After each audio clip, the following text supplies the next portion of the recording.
چینی وزیر خارجہ وانگ ای کہتے ہیں امریکہ نے ایران کے جوہری تنصیبات پر حملے کر کے غلط مثال قائم کی۔ یہ بین الاقوامی اصولوں کے خلاف ہے۔ ایسا عمل دنیا کو غلط پیغام دیتا ہے کہ بغیر ٹھوس ثبوت کے بھی حملے کیے جا سکتے ہیں۔ NATO secretary general Mark Rutte کا ایران پر امریکی حملے کا دفاع۔ دی ہیگ میں پریس کانفرنس میں کہا، ایران پر امریکی حملہ بین الاقوامی قانون کی خلاف ورزی نہیں، ایران کو جوہری ہتھیار بنانے کی اجازت دینا اسرائیل اور پورے خطے کا گھلا گھونٹنے کے مترادف ہے۔ جرمن چانسلر فریڈرک مرز نے کہا، ایران پورے خطے کے لیے خطرہ ہے، امریکہ کے پاس ایران پر حملے کے سوا کوئی چارہ نہیں تھا۔ وزیراعظم شہباز شریف کا پاکستان میں قطر کے سفیر علی مبارک علی عیسیٰ الخاطر کو ٹیلی فون۔ وزیراعظم نے قطر میں ایران کی جانب سے امریکی ملٹری بیس پر میزائل حملے پر گہری تشویش کا اظہار کیا۔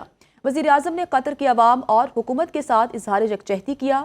شہباز شریف نے کہا، خطے میں امن کے قیام اور تناؤ کو کم کرنے کے لیے کوششیں کی جانی چاہیے۔ قطری سفیر نے قطر کی قیادت اور عوام کے ساتھ اظہار یکجہتی پر بھی وزیراعظم کا شکریہ ادا کیا۔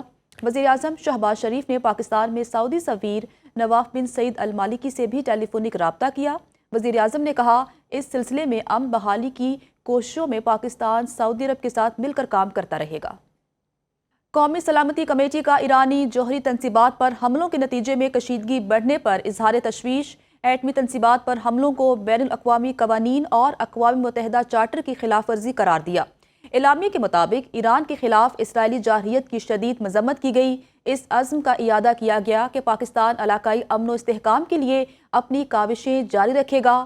اعلامیے میں کہا گیا کہ فیلڈ مارشل عاصم منیر کی صدر ٹرمپ سے ملاقات پاکستان کی اسٹریٹجک اہمیت کی عکاس ہے۔ شہریار خان کی رپورٹ دیکھیے۔ وزیراعظم محمد شہباز شریف کی زیر صدارت قومی سلامتی کمیٹی کا اجلاس۔ Chairman joint chiefs of staff committee, تینوں سروسز چیفز اور وفاقی وزراء سمیت اعلیٰ حکام کی شرکت۔ ایران پر اسرائیلی جارحیت کی شدید الفاظ میں مذمت۔ اقوام متحدہ کے چارٹر کے مطابق ایران کے حق دفاع کی بھرپور توثیق۔ اجلاس میں ایران کے خلاف اسرائیلی جارحیت کے بعد خطے کی صورتحال کا جائزہ لیا گیا۔ کمیٹی نے موقف اختیار کیا کہ ایران اور امریکہ کے درمیان تعمیراتی مذاکراتی عمل کے دوران کیے گئے ان حملوں نے کشیدگی میں شدید اضافہ کیا اور خطے میں بڑے پیمانے پر تنازع کے خدشات کو جنم دیا۔ اعلامیے کے مطابق قومی سلامتی کمیٹی نے 22 جون کو فردو، نطنز اور اصفہان میں ایرانی ایٹمی تنصیبات پر حملوں اور اس کے نتیجے میں کشیدگی میں مزید اضافے پر تشویش کا اظہار کیا۔ کمیٹی نے ان حملوں کو بین الاقوامی ایٹمی توانائی ایجنسی کی قراردادوں، بین الاقوامی قوانین اور اقوام متحدہ کے چارٹر کی صریح خلاف ورزی قرار دیا۔ پہلے غزہ، لبنان اور اب ایران۔ ہم نہ بولے تو ہمارے لیے بولنے والا کوئی نہیں ہوگا۔ بلاول بھٹو کا قومی اسمبلی میں خطاب۔ نریندر مودی کا نام لیے بغیر نتن یاہو کی سستی کاپی قرار دیا۔ واضح کیا، بھارت سندھ طاس معاہدہ نہیں مانتا تو جنگ کے لیے تیار رہے۔ بلاول بھٹو نے کہا، امریکی صدر نے جنگ جیتنے پر فیلڈ مارشل کو مبارکباد دینے کے لیے وائٹ ہاؤس بلایا۔ فیلڈ مارشل عاصم منیر کی قیادت میں پاک فوج نے کئی گنا بڑے دشمن کو عبرتناک شکست دی۔